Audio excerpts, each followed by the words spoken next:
Halo adik-adik, sahabat belajar. Jumpa lagi bersama Kak Nia dalam channel Ayo Sinaore. Masih semangat ya? Kali ini Kak Nia akan membahas tentang materi 5 menit jago akuntansi.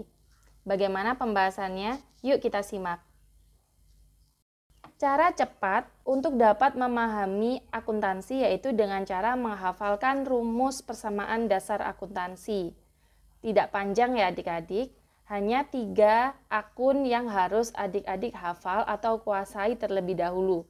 Yang pertama, persamaan dasar induknya yaitu aset sama dengan liabilitas ditambah dengan ekuitas, di mana aset sama dengan harta, liabilitas sama dengan hutang, dan ekuitas sama dengan modal. Ini merupakan rumus induknya ya adik-adik. Selanjutnya, ada rumus turunannya, di mana modal dibagi menjadi beberapa akun, yaitu ada akun modal awal, ada akun pendapatan, dan ada akun beban. Sehingga rumus turunannya yaitu aset sama dengan liabilitas atau hutang ditambah dengan modal yang terdiri dari modal awal ditambah dengan pendapatan dan dikurangi dengan beban. Mengapa di sini pendapatan menambah modal? Karena pendapatan dapat menambah saldo dari suatu aset perusahaan. Sedangkan untuk bebannya, beban dapat mengurangi dari aset suatu perusahaan. Nah, mengapa ada aset sama dengan liabilitas ditambah dengan ekuitas? Karena untuk mendapatkan suatu aset, suatu perusahaan bisa menggunakan 2 cara, yaitu dengan cara berhutang atau bersumber dari modal pemilik.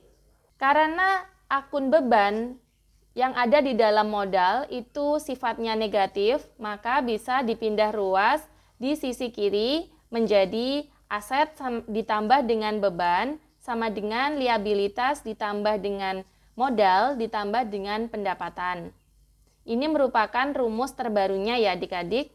Sehingga kita bisa mengambil atau menarik kesimpulan bahwa di sisi kiri yaitu ada aset dan beban, itu merupakan saldo normal positif atau bisa disebut dengan saldo normal debit.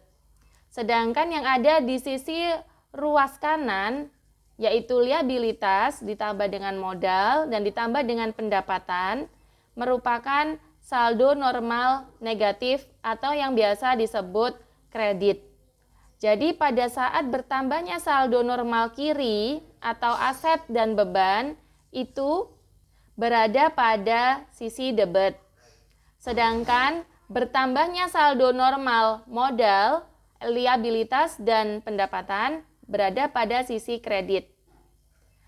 Nah, dari sini adik-adik bisa membangun logika akuntansinya ya.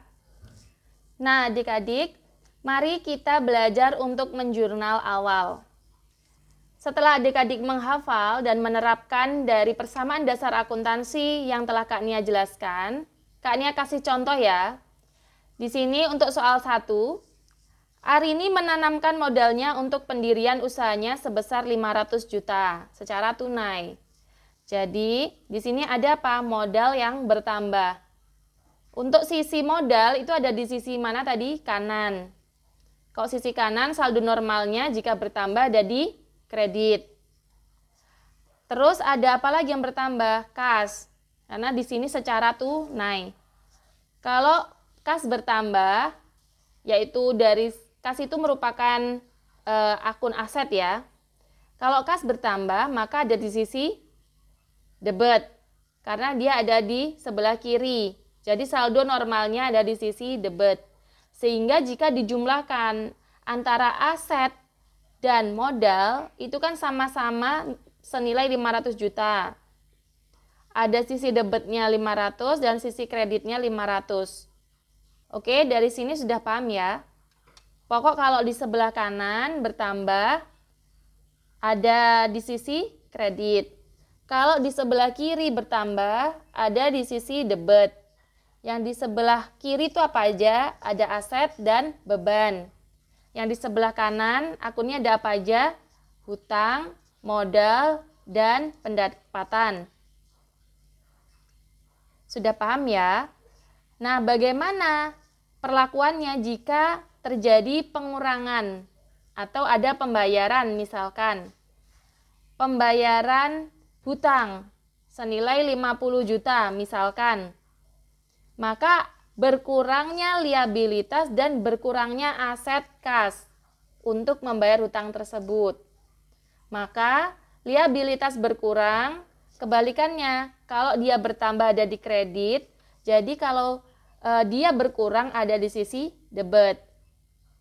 Terus kalau si kasnya berkurang, yang dulunya jika bertambah ada di sisi debit, maka jika berkurang dia ada di sisi kredit.